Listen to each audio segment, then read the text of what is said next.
ਸੱਜਣੋ ਤੇ ਮਿੱਤਰੋ, ਅਸਲਾਮ ਅਲੈਕਮ। ਮੈਂ ਹਾਂ ਤੁਹਾਡਾ ਮੇਜ਼ਬਾਨ ਅਜਮਲ ਸਤਾਰ ਮਲਿਕ, ਤੁਹਾਡੇ ਆਪਣੇ ਪ੍ਰੋਗਰਾਮ ਪ੍ਰਾਹੁਣੇ ਦੇ ਨਾਲ। ਨਾਜ਼ਰੀਨ, ਇਨਸਾਨੀ ਜ਼ਿੰਦਗੀ ਬੜੀ ਕੀਮਤੀ ਸ਼ੈ ਹੈ ਤੇ ਜਿਹੜੇ ਲੋਕ ਇਨਸਾਨੀ ਜ਼ਿੰਦਗੀਆਂ ਨੂੰ ਬਚਾਉਣ ਲਈ ਕੰਮ ਕਰਦੇ ਨੇ, ਬਿਲਾਸ਼ੁਬਾ ਉਹ ਕੌਮ ਦੇ ਹੀਰੋ ਨੇ ਤੇ ਖਰਾਜੇ ਤਹਿਸੀਨ ਦੇ ਮੁਸਤਹਿਕ ਵੀ। ਥੈਲੀਸੀਮੀਆ ਇੱਕ ਜਾਨਲੇਵਾ ਮੌਰੂਸੀ ਬਿਮਾਰੀ ਹੈ ਜਿਹਦੇ ਮਰੀਜ਼ਾਂ ਦੀ ਤਾਦਾਦ ਪਾਕਿਸਤਾਨ 'ਚ ਬਹੁਤ ਵੱਡੀ ਹੈ। ਸਾਡੇ ਅੱਜ ਦੇ ਪ੍ਰਾਹੁਣੇ ਉਹ ਸ਼ਖਸੀਅਤ ਨੇ ਜਿਨ੍ਹਾਂ ਨੇ ਪਾਕਿਸਤਾਨ ਵਿੱਚ ਥੈਲੀਸੀਮੀਆ ਦੇ ਮਰੀਜ਼ਾਂ ਦੀ ਤਾਦਾਦ ਨੂੰ ਜ਼ਿਹਨ 'ਚ ਰੱਖਦੇ ਹੋਇਆਂ ਇੱਕ ਐਸਾ ਅਦਾਰਾ ਬਣਾਇਆ ਜਿਹੜਾ ਥੈਲੀਸੀਮੀਆ ਦੇ ਮਰੀਜ਼ ਬੱਚਿਆਂ ਦੀ ਜ਼ਿੰਦਗੀ ਬਚਾਉਣ ਲਈ ਕੰਮ ਕਰ ਰਿਹਾ ਹੈ।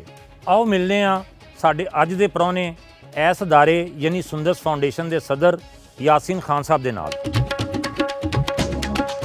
ਚੇਅਰਮੈਨ ਸੁੰਦਸ ਫਾਊਂਡੇਸ਼ਨ ਯਾਸੀਨ ਖਾਨ ਨੇ ਸਾਨੂੰ ਜੀ ਆਇਆਂ ਨੂੰ ਆਖਿਆ।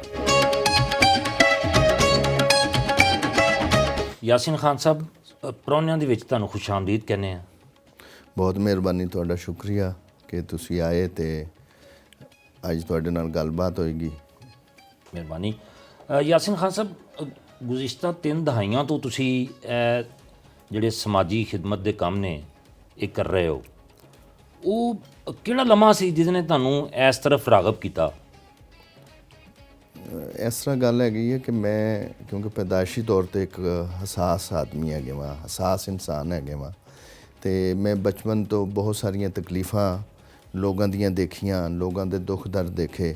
ਫਿਰ ਮੈਨੂੰ ਮੌਕਾ ਮਿਲਿਆ ਗਿਆ ਇੱਕ ਅਦਾਰੇ ਵਿੱਚ ਕੰਮ ਕਰਨ ਦਾ ਜਿਹਦਾ ਨਾਂ ਹੈ ਫਾਤਮੀਦ ਫਾਊਂਡੇਸ਼ਨ। ਉੱਥੇ ਮੈਂ ਮਰੀਜ਼ਾਂ ਨੂੰ ਦੇਖਿਆ, ਉਹਨਾਂ ਦੇ ਲਾਇਕੀਨ ਨੂੰ ਦੇਖਿਆ, ਯਾਨੀ ਉਸ ਮਾਂ ਦੇ ਦੁੱਖ ਨੂੰ ਮਹਿਸੂਸ ਕੀਤਾ, ਉਸ ਪਿਓ ਦੇ ਦੁੱਖ ਨੂੰ ਮਹਿਸੂਸ ਕੀਤਾ ਜਿਹੜਾ ਉਹ ਆਪਣੇ ਨਾਲ ਲੈ ਕੇ ਚੱਲ ਰਹੇ ਹੈਗੇ ਸੀ। ਅਤੇ ਉਹ ਜਿਹੜੇ ਮਰਾਹਿਲ ਹੈਗੇ ਸੀ ਉਹ ਮੇਰੇ ਸਾਹਮਣੇ, ਅੱਖਾਂ ਦੇ ਸਾਹਮਣੇ ਅਤੇ ਰੋਜ਼ਾਨਾ ਮੇਰੇ ਸਾਹਮਣੇ ਹੁੰਦੇ ਸੀ।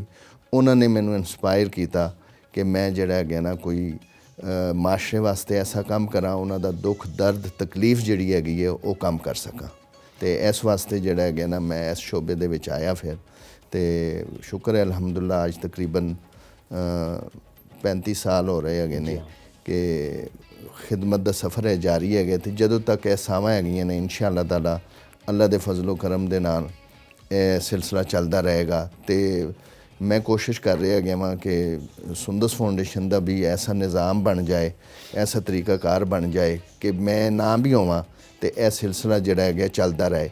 ਤੁਹਾਡਾ ਮਤਲਬ ਕਹਿਣ ਦਾ ਇਹ ਕਿ ਨਿਜ਼ਾਮ ਦੇ ਉੱਤੇ ਫੋਕਸ ਕਰਨਾ ਚਾਹੀਦਾ ਹੈ ਕਿ ਨਿਜ਼ਾਮ ਇਹੋ ਜਿਹਾ ਬਣ ਜਾਵੇ ਜਿਹੜਾ ਬੰਦਿਆਂ ਦੀ ਵਜ੍ਹਾ ਨਾਲ ਡਿਸਟਰਬ ਨਾ ਹੋਵੇ। ਇਸ ਚੀਜ਼ ਨੂੰ ਤੁਸੀਂ ਅਗਰ ਐਪਲੀਕੇਬਲ ਕਰਨਾ ਚਾਹੋ ਤਾਂ ਉੱਤੇ ਹਕੂਮਤਾਂ ਦੇ ਸਤਹ 'ਤੇ ਵੀ ਇਸ ਤਰ੍ਹਾਂ ਦਾ ਹੋ ਜਾਣਾ ਚਾਹੀਦਾ ਨਿਜ਼ਾਮ।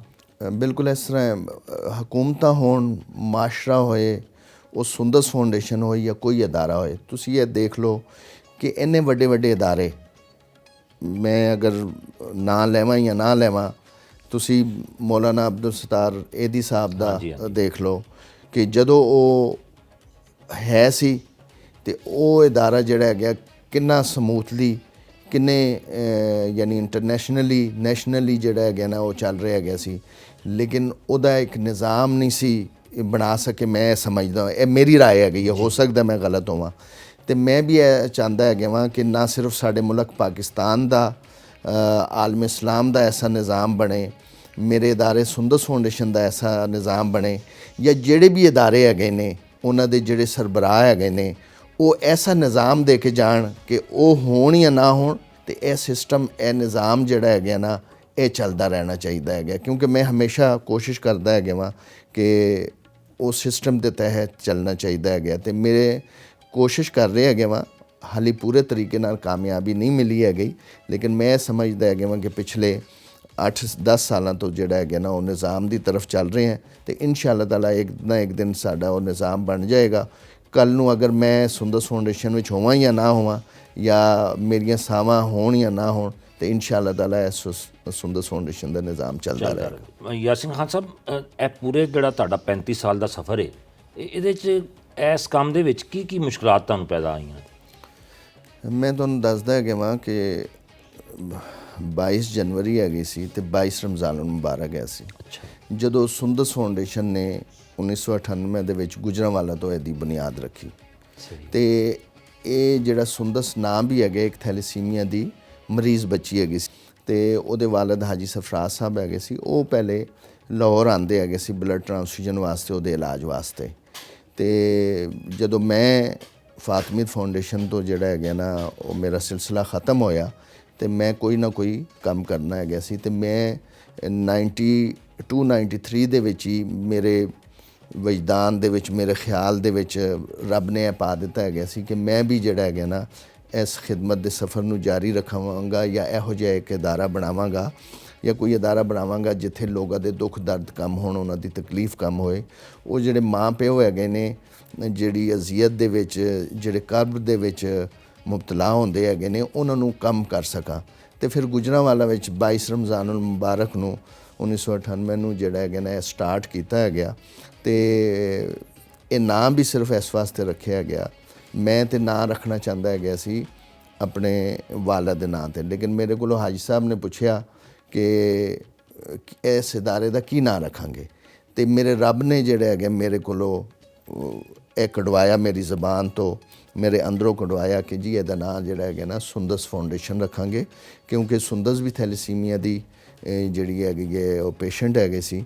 ਅਤੇ ਅਸੀਂ ਜਿਹੜਾ ਹੈਗਾ ਨਾ ਉਸ ਬੱਚੀ ਦੇ ਨਾਂ 'ਤੇ ਰੱਖਿਆ ਗਿਆ, ਕਿਉਂਕਿ ਥੈਲੇਸੀਮੀਆ ਦੇ ਮਰੀਜ਼ ਬੱਚਿਆਂ ਦਾ ਇਲਾਜ ਹੋਣਾ ਹੈਗਾ ਸੀ। ਅਤੇ ਇਸ ਵਾਸਤੇ ਅਸੀਂ ਜਿਹੜਾ ਹੈਗਾ ਨਾ ਉਹ ਸੁੰਦਸ ਨਾਂ ਰੱਖਿਆ ਗਿਆ। ਅਤੇ ਉਸ ਦਿਨ ਤੋਂ ਲੈ ਕੇ ਅੱਜ ਤੱਕ ਜਿਹੜਾ ਹੈਗਾ ਨਾ ਹਜ਼ਾਰਾਂ ਲੱਖਾਂ ਲੋਕ ਜਿਹੜੇ ਹੈਗੇ ਨੇ ਉਹ ਮੁਸਤਫੀਦ ਹੋ ਰਹੇ ਹੈਗੇ। ਅਤੇ ਤੁਸੀਂ, ਮੈਂ ਤੁਹਾਨੂੰ ਦੁਬਾਰਾ ਪੁੱਛਾਂਗਾ ਕਿ ਇਸ ਪੂਰੇ ਸਫ਼ਰ ਦੇ ਦੌਰਾਨ ਕੀ ਤੁਹਾਨੂੰ ਮੁਸ਼ਕਲਾਤ ਪੇਸ਼ ਆਈਆਂ?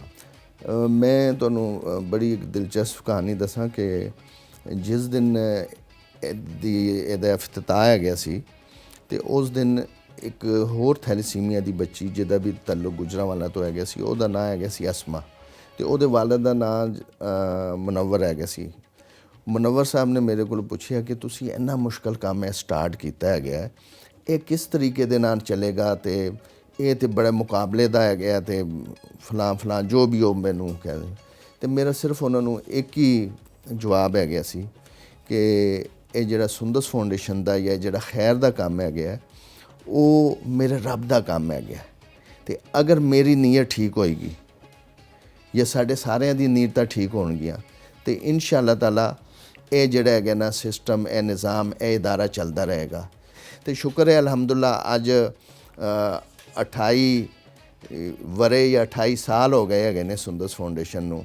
ਅਤੇ ਅੱਜ ਤੁਸੀਂ ਦੇਖਦੇ ਹੈਗੇ ਨਾ ਸਿਰਫ ਨੈਸ਼ਨਲ ਲੈਵਲ 'ਤੇ ਬਲਕਿ ਇੰਟਰਨੈਸ਼ਨਲ ਲੈਵਲ 'ਤੇ ਇਹ ਨਾਂ ਹੈਗਾ ਸੁੰਦਸ ਫਾਊਂਡੇਸ਼ਨ ਦਾ। ਅਤੇ ਇਹ ਜਿਹੜਾ ਖਿਦਮਤ ਦਾ ਸਫ਼ਰ ਹੈ, ਇਹਦੇ 'ਚ ਤੁਹਾਨੂੰ ਕਿਸ ਕਿਸਮ ਦੀ ਕੁਝ ਸੈਕਰੀਫਾਈਸ ਕਰਨੀ ਪਈ? ਦੇਖੋ, ਸਭ ਤੋਂ ਪਹਿਲੇ ਆਪਣੀ ਜ਼ਾਤ ਦੀ ਨਫੀ ਕਰਨੀ ਪੈਂਦੀ ਹੈਗੀ ਹੈ।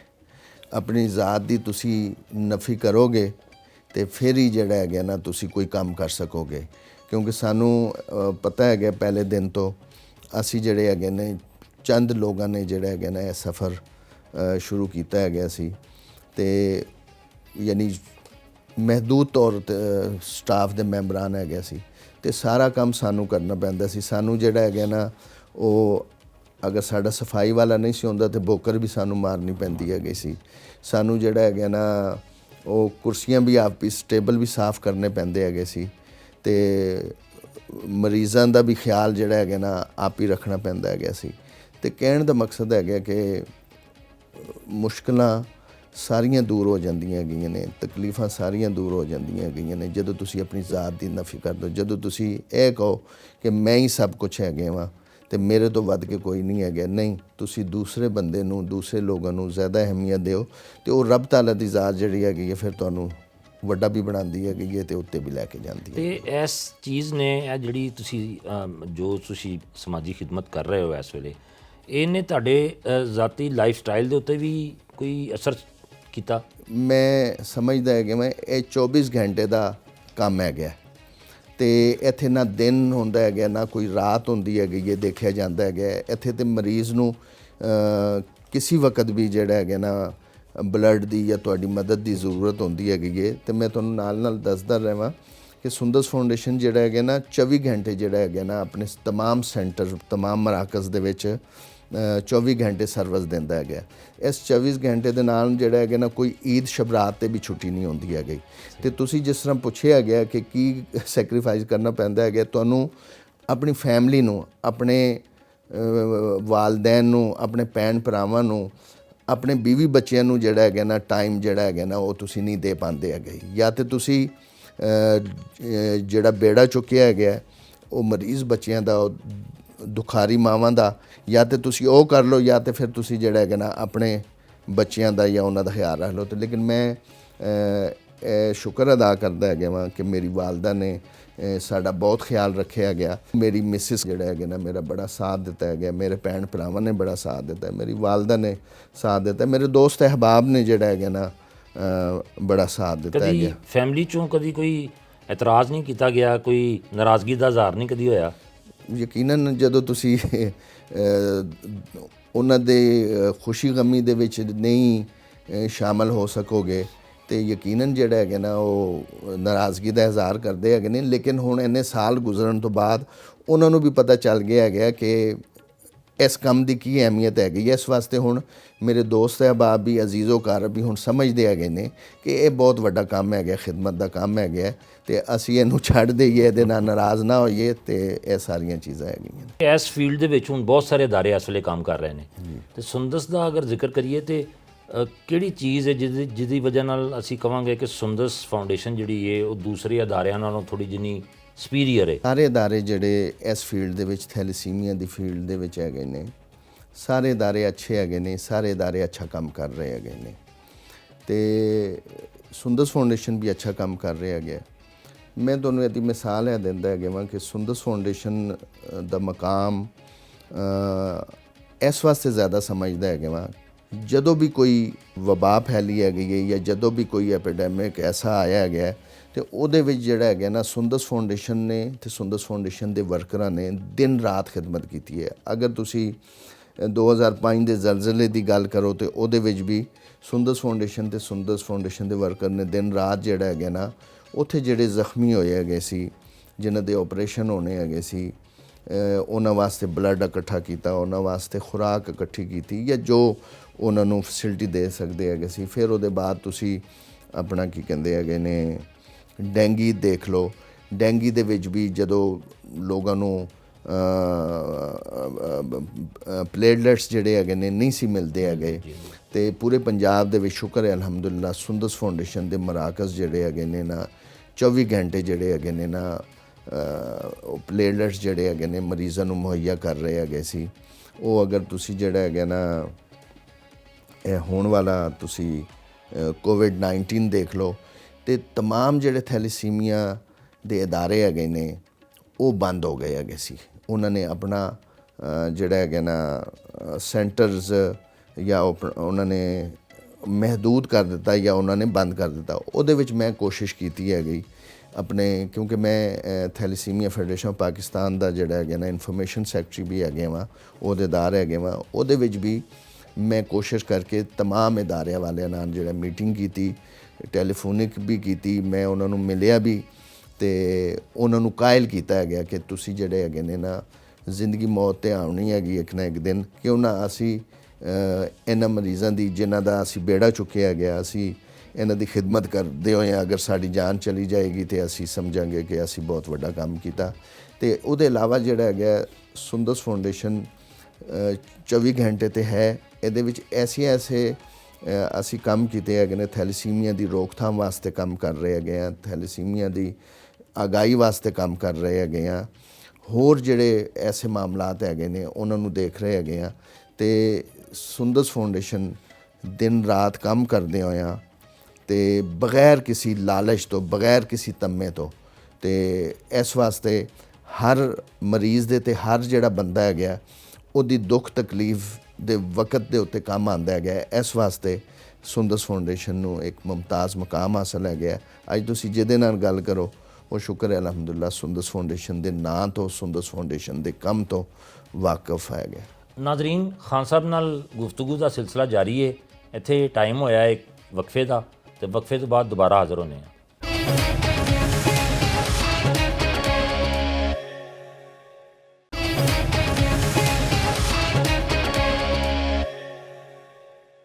ਇਹ ਜਿਹੜੀ ਸੁੰਦਸ ਫਾਊਂਡੇਸ਼ਨ ਹੈ ਇਹਦੇ ਵਿੱਚ ਤੁਸੀਂ ਡੈਫੀਨੇਟਲੀ ਮਰੀਜ਼ਾਂ ਵਾਸਤੇ ਖੂਨ ਇਕੱਠਾ ਕਰਦੇ ਹੋ ਤੇ ਖੂਨ ਇਕੱਠਾ ਕਰਨਾ ਔਰ ਦੂਸਰੀ ਜਿਹੜੀ ਤਿੱਬੀ ਸਹੂਲੀਅਤ ਨੇ ਉਹਨਾਂ ਨੂੰ ਦੇਣ ਵਾਸਤੇ ਕੀ ਕੁਝ ਕਰਨਾ ਪਿਆ ਤੁਹਾਨੂੰ? ਕਿਸ ਤਰ੍ਹਾਂ ਅਰੇਂਜ ਕੀਤਾ ਤੁਸੀਂ ਉਹਨਾਂ ਨੂੰ? ਦੇਖੋ, ਮੈਂ ਸਭ ਤੋਂ ਪਹਿਲੇ ਤੇ ਤੁਹਾਨੂੰ ਦੱਸ ਦੇਵਾਂ ਕਿ ਮੈਂ ਸ਼ੁਰੂ ਦੇ ਵਿੱਚ ਤੇ ਇਹ ਅਦਾਰਾ ਜਿਹੜਾ ਹੈਗਾ ਨਾ, ਆਪਣੀ ਅੱਬਾ ਉਹ ਅਜਦਾਦ ਦੀ ਜ਼ਮੀਨ ਵੇਚ ਕੇ ਇਹਨੂੰ ਸਟਾਰਟ ਕਰ ਦਿੱਤਾ, ਸ਼ੁਰੂ ਕਰ ਦਿੱਤਾ, ਤੇ ਬਹੁਤ ਮਹਦੂਦ ਪੈਮਾਨੇ ਤੇ, ਲੇਕਿਨ ਮਿਹਨਤ ਕਰਦੇ ਹੋਇਆਂ ਇੱਕ ਮਕਾਮ ਬਣਾਉਂਦੇ ਹੋਇਆ ਲੋਕਾਂ ਨੂੰ ਪਤਾ ਚੱਲਿਆ ਕਿ ਸੁੰਦਸ ਫਾਊਂਡੇਸ਼ਨ ਜਾਂ ਯਾਸਿਨ ਖਾਨ ਜਿਹੜਾ ਹੈਗਾ ਨਾ, ਥੈਲੇਸੀਮੀਆ ਤੇ ਹੀਮੋਫੀਲੀਆ ਤੇ ਬਲੱਡ ਕੈਂਸਰ ਦੇ ਮਰੀਜ਼ਾਂ ਵਾਸਤੇ ਕੰਮ ਕਰਦਾ ਹੈ। ਤੇ ਲੋਕਾਂ ਨੇ ਉਹ ਕੰਮ ਨੂੰ ਦੇਖਦੇ ਹੋਇਆਂ, ਉਸ ਸਾਖ ਨੂੰ ਦੇਖਦੇ ਹੋਇਆਂ, ਇਹ ਸਭ ਕੁਝ ਜੇ ਅੱਜ ਸੁੰਦਸ ਫਾਊਂਡੇਸ਼ਨ ਜਿੱਥੇ ਪਹੁੰਚਿਆ ਹੋਇਆ ਹੈਗਾ, ਇਹ ਲੋਕਾਂ ਦੀ ਮਦਦ ਦੇ ਨਾਲ, ਲੋਕਾਂ ਦੇ ਤਾਉਨ ਦੇ ਨਾਲ, ਨੌਜਵਾਨਾਂ ਨੇ ਖੂਨ ਦੇ ਅਤਿਆਤ ਦਿੱਤੇ, ਲੋਕਾਂ ਨੇ ਆਪਣੀ ਜ਼ਕਾਤ, ਖੈਰਾਤ, ਸਦਕਾਤ, ਅਤਿਆਤ ਦਿੱਤੇ, ਤੇ ਤਦੋਂ ਜਿਹੜਾ ਹੈਗਾ ਨਾ ਅੱਜ ਇਹ ਇੰਨਾ ਵੱਡਾ ਨਿਜ਼ਾਮ ਜਿਹੜਾ ਹੈਗਾ ਨਾ ਉਹ ਬਣ ਗਿਆ ਹੈਗਾ। ਤੇ ਸਾਡਾ ਜਿਹੜਾ ਕੰਮ ਹੈਗਾ ਬਿਲਕੁਲ ਸਿਸਟਮ ਦੇ ਤਹਿਤ ਸਾਇੰਸੀ ਬੁਨਿਆਦਾਂ 'ਤੇ ਹੁੰਦਾ ਹੈਗਾ। ਇਹ ਨਹੀਂ ਹੈਗਾ ਕਿ ਮੈਂ ਸੁੰਦਸ ਫਾਊਂਡੇਸ਼ਨ ਦਾ ਸਦਰ ਹੈਗਾ ਵਾਂ ਤੇ ਮੈਂ ਹੀ ਮਰੀਜ਼ਾਂ ਦਾ ਇਲਾਜ ਕਰਨਾ ਸ਼ੁਰੂ ਕਰ ਦੇਵਾਂ।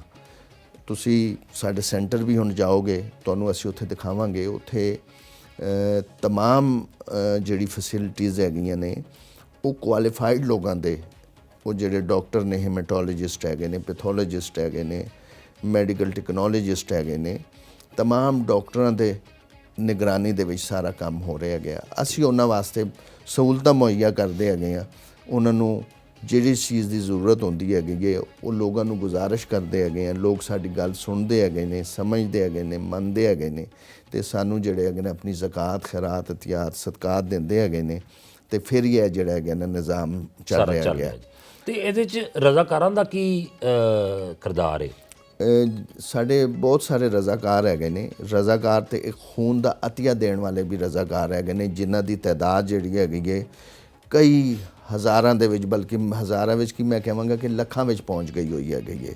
ਉਹ ਲੱਖਾਂ ਲੋਕ ਰਜ਼ਾਕਾਰ ਜਿਹੜੇ ਹੈਗੇ ਨੇ ਉਹ ਖੂਨ ਦੇ ਅਤਿਆਤ ਦਿੰਦੇ ਹੈਗੇ ਨੇ, ਤੇ ਲੋਕ ਅੱਗੇ ਕਾਲਜਾਂ, ਯੂਨੀਵਰਸਿਟੀਆਂ ਦੇ ਵਿੱਚ ਤੇ ਜਿਹੜੇ ਅਵਾਮੀ ਮਕਾਮਾਤ ਹੈਗੇ ਨੇ, ਯਾਨੀ ਜਿਸ ਤਰ੍ਹਾਂ ਕੋਈ ਮਹੱਲੇ ਹੈਗੇ ਨੇ, ਮਸਾਜਦ ਦੇ ਵਿੱਚ ਵੀ, ਮਦਾਰਸ ਵਿੱਚ ਵੀ ਕੈਂਪ ਲੱਗਦੇ ਹੈਗੇ ਨੇ, ਤੇ ਉਹ ਵੀ ਸਾਡੇ ਨਾਲ ਹੁੰਦੇ ਹੈਗੇ। ਉਹ ਵੀ ਲੋਕਾਂ ਨੂੰ ਦੱਸਦੇ ਹੈਗੇ ਨੇ ਕਿ ਖੂਨ ਦੇਣਾ ਚਾਹੀਦਾ। ਸਾਡੇ ਡਾਕਟਰ ਵੀ ਹੁੰਦੇ ਹੈਗੇ ਨੇ, ਉਹ ਵੀ ਖੂਨ ਦੀ ਅਫਾਦੀਅਤ ਦਾ ਦੱਸਦੇ ਹੈਗੇ ਨੇ, ਖੂਨ ਦੇਣਾ ਚਾਹੀਦਾ। ਖੂਨ ਦੇਣ ਦੇ ਨਾਲ ਕੋਈ ਨੁਕਸਾਨ ਨਹੀਂ ਹੁੰਦਾ ਹੈਗਾ, ਕਿਉਂਕਿ ਅੱਜ ਤੋਂ 30-35 ਸਾਲ ਪਹਿਲੇ ਲੋਕਾਂ ਦੇ ਜ਼ਿਹਨ ਦੇ ਵਿੱਚ ਹੈਗਾ ਸੀ ਕਿ ਖੂਨ ਦੇਣ ਦੇ ਨਾਲ ਨੁਕਸਾਨ ਹੁੰਦਾ ਹੈਗਾ, ਕਮਜ਼ੋਰੀ ਹੋ ਜਾਂਦੀ ਹੈਗੀ, ਲੇਕਿਨ ਐਸੀ ਗੱਲ ਨਹੀਂ ਹੈਗੀ। ਉਸ ਅਸੀਂ ਵੀ, ਸਾਡੇ ਡਾਕਟਰਸ ਨੇ ਵੀ, ਸਾਡੇ ਰਜ਼ਾਕਾਰਾਂ ਨੇ ਵੀ ਉਹ ਲੋਕਾਂ ਦੇ ਵਿੱਚ ਸ਼ਾਊਰ ਪੈਦਾ ਕੀਤਾ। ਤੇ ਇਸੇ ਤਰ੍ਹਾਂ ਅਸੀਂ ਇਹ ਕੋਸ਼ਿਸ਼ ਕਰ ਰਹੇ ਹੈਗੇ ਆ ਕਿ ਜਿਹੜਾ ਥੈਲੇਸੀਮੀਆ ਬਿਮਾਰੀ ਦਾ ਖਾਤਮਾ ਹੈਗਾ ਇਹਦੀ ਵੀ ਅਵੇਅਰਨੈਸ ਦੇਈਏ। ਇਹ ਸਾਰੇ ਜਿਹੜੇ ਅਦਾਰੇ ਹੈਗੇ ਨੇ ਇਹ ਵੀ ਕੋਸ਼ਿਸ਼ ਕਰ ਰਹੇ ਹੈਗੇ ਨੇ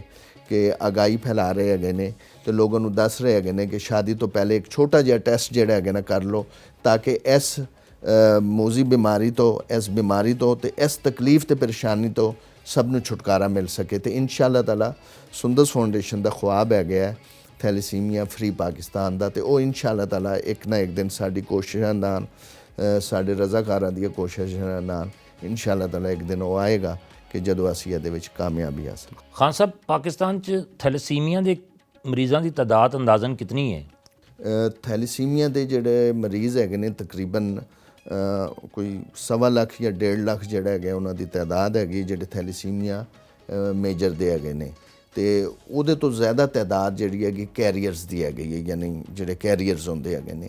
ਤੇ ਕੈਰੀਅਰ ਮੀਨਸ ਕਿ ਜਿਹੜੇ ਮਾਈਨਰਸ ਨੇ, ਜਿਹੜੇ ਮਾਈਨਰਸ ਹੈਗੇ ਨੇ, ਜਿਨ੍ਹਾਂ ਤੋਂ ਜਿਹੜਾ ਹੈਗਾ ਨਾ ਅੱਗੇ ਜਿਹੜਾ ਹੈਗਾ ਨਾ ਇਹ ਮੁੰਤਕਿਲ ਹੋ ਸਕਦੀ ਹੈ ਬਿਮਾਰੀ। ਯਾਨੀ ਅਗਰ ਉਹ ਦੋਵੇਂ ਕੈਰੀਅਰਸ ਦੀ ਸ਼ਾਦੀ ਹੋ ਜਾਏਗੀ ਤੇ ਉਹ ਹੋ ਜਾਏਗਾ। ਇਹ ਗੱਲ ਤੇ ਤੁਹਾਨੂੰ ਸਾਡੇ ਜਿਹੜੇ ਡਾਕਟਰਸ ਹੈਗੇ ਨੇ ਉਹ ਮਜ਼ੀਦ ਬਿਹਤਰ ਤਰੀਕੇ ਨਾਲ ਦੱਸ ਸਕਣਗੇ, ਲੇਕਿਨ ਮੇਰੇ ਇਲਮ ਦੇ ਮੁਤਾਬਿਕ ਜਿਹੜਾ ਹੈਗਾ ਨਾ, ਤੇ ਅਗਰ ਦੋਵੇਂ ਕੈਰੀਅਰਸ ਦੀ ਸ਼ਾਦੀ ਹੋਈ ਤੇ ਫਿਰ ਜਿਹੜਾ ਹੈਗਾ ਨਾ ਉਹ ਚਾਂਸਿਸ ਹੁੰਦੇ ਹੈਗੇ ਨੇ ਕਿ ਬੱਚੇ ਨੂੰ ਵੀ ਮੁੰਤਕਿਲ ਹੋ ਸਕਦਾ। ਤੇ ਖਾਨ ਸਾਹਿਬ, ਇਹ ਜਿਹੜੀ ਤਾਦਾਦ ਤੁਸੀਂ ਦੱਸੀ ਹੈ, ਇਹਦਾ ਕੋਈ ਬਕਾਇਦਾ ਡਾਟਾ ਵੀ ਮੌਜੂਦ ਹੈ?